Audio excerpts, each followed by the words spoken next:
Hello, everyone. I decided to do this video because I've been observing the wordplay that's being executed frequently every time a racist European Caucasian white cop or cops murders with malice of forethought a black man, woman, or child here in America. It's always, oh, it was an accident. Uh, they thought he had a gun, or just some other nonsense that they throw out there through the news media. You know, the news media is down with them 100% because if you notice how they bring something to the table, most of the time they don't have anyone there to refute or be in opposition with what they're saying.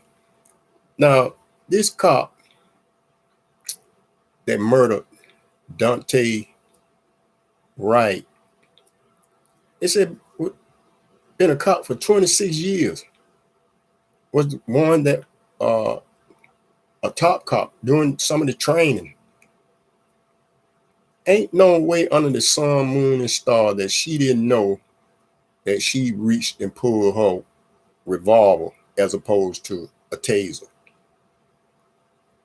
And she straight out murdered him. She should have been charged with malice murder.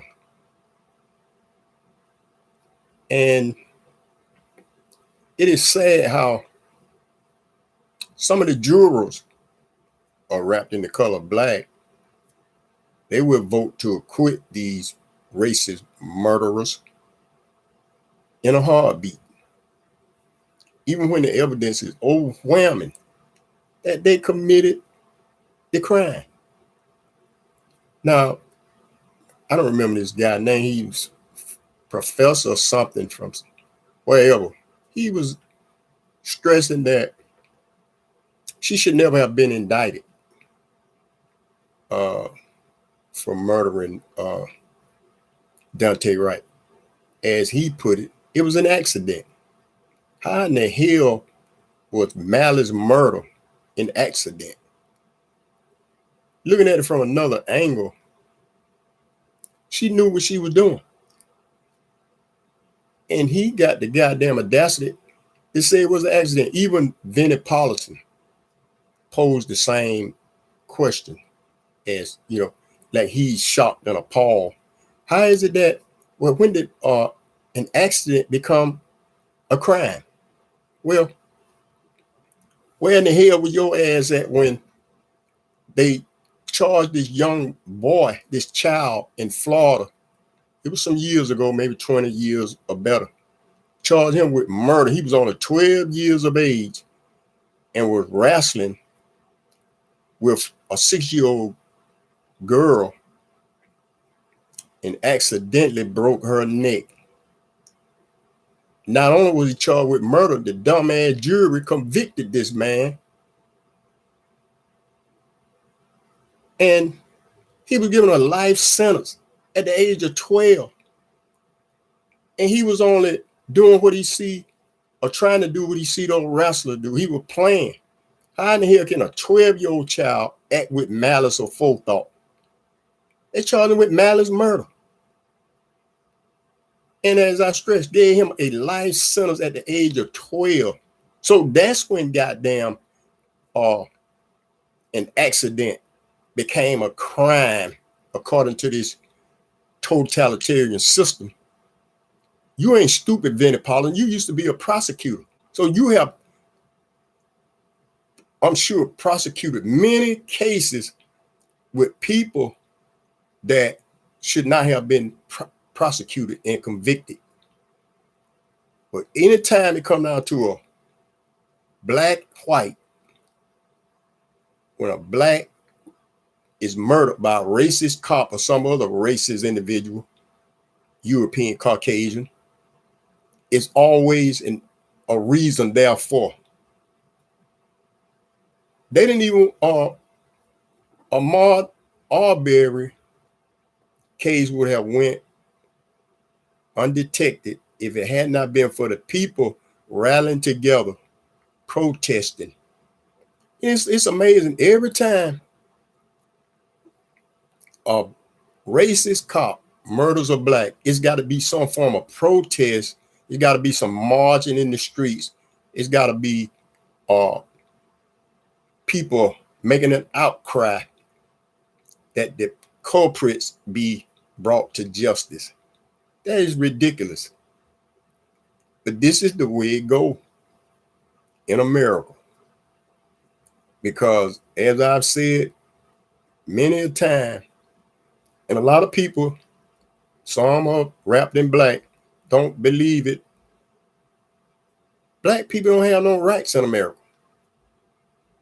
I always go back to the case of Dred Scott versus Sanford, 1857, where the United States Supreme Court in Washington, D.C. ruled that black people in America would never have the same rights, privileges, immunity, social, economic emancipation as European, Caucasian, white folks in this country. That case is still controlling. Some may say, oh, no, it's not. Oh, the actions that they carry out demonstrates that the case is still controlling. Black people are recalcitrant. I'm not saying all black people, but the majority, they're recalcitrant. They love this system that is oppressing them and their families. Who next? Because the racist cops are not going to stop killing black people. That's just out of the questions, out of the question. Even when a child with Tamir Rice, they just jumped out of the car and went to shooting. And he had a cap pistol. But Kyle Rittenhouse went and murdered two people, came from another jurisdiction, murdered two people and attempted to murder a third person. And he was acquitted. He was saluted. He's their hero. Because one thing they don't like, and I'll simply reiterate, is when whites step up and protest with blacks about the wrongdoing of a racist against a black. Oh, they hate that. So Kyle Rittenhouse sent out a clear message. That's why he was acquitted. It was obvious that he was going to be acquitted. You don't have to be a rocket scientist to figure that out. Now, with the overwhelming evidence against this cop, pretending that she thought she had her taser when she murdered Dante Wright, we'll see how the dumbass jury is going to render a verdict. They call these jurors or people that sit on these panels as jurors, juries. They call them rational fact finders. But you can't prove that by me because lawyers have to go to school. An individual wanting to be a lawyer, attorney, what have you, have to go to school 4 to 6 years or whatever to get that degree, to be recognized as an attorney.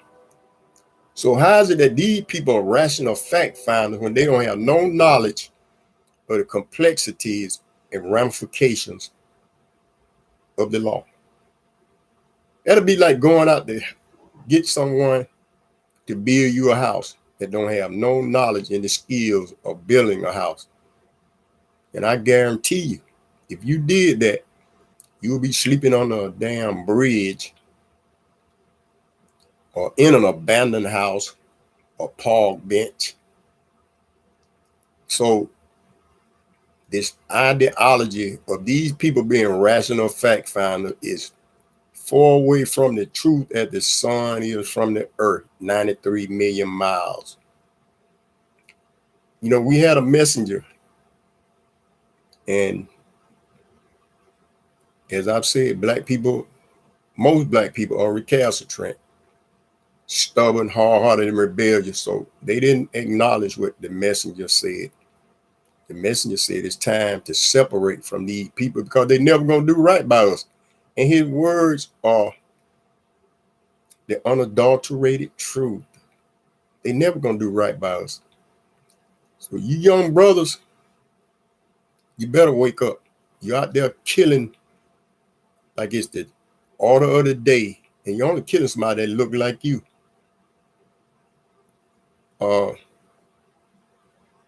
They're laughing at you because that's what they're doing. I would encourage you all to read this book, purchase this book. This is part 1, which is $10. Part 2, $15. These books are a must read. Message to the black male teens in America. As I said, book 1 is $10. Book 2 is $15. That ain't nothing but like a penny.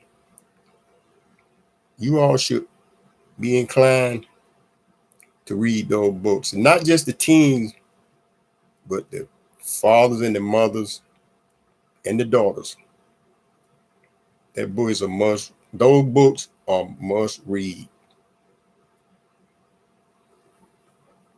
You can order the book, Author P. Austin at gmail.com.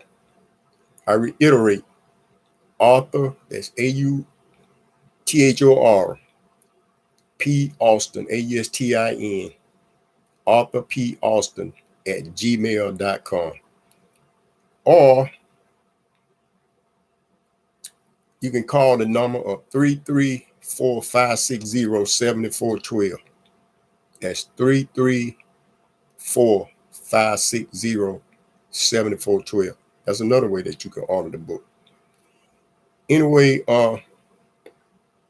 let's make this video go viral. You make them go viral when they're talking about sex and got some half-naked woman on the screen. Let's do some rational, reasonable, that makes sense, something that needs to be heard. Let's make this video go viral. And of course, subscribe to my channel and give it a thumbs up. Anyway, I hope I release some information out there that people can understand and understand and agree with me. But on the contrary, I always stand a part of agreeing to disagree. Either way it go, the truth must be told, and the truth will be told. Let's see what the jury will do against this murderer that murdered, acting with malice aforethought, Dante Wright. In my mind, she wanted to demonstrate that in spite of George Floyd's situation, they wasn't going to stop murdering blacks. And I assure you, they're not going to stop. This is just the preliminary. You ain't seen nothing yet. You better wake up, black folks.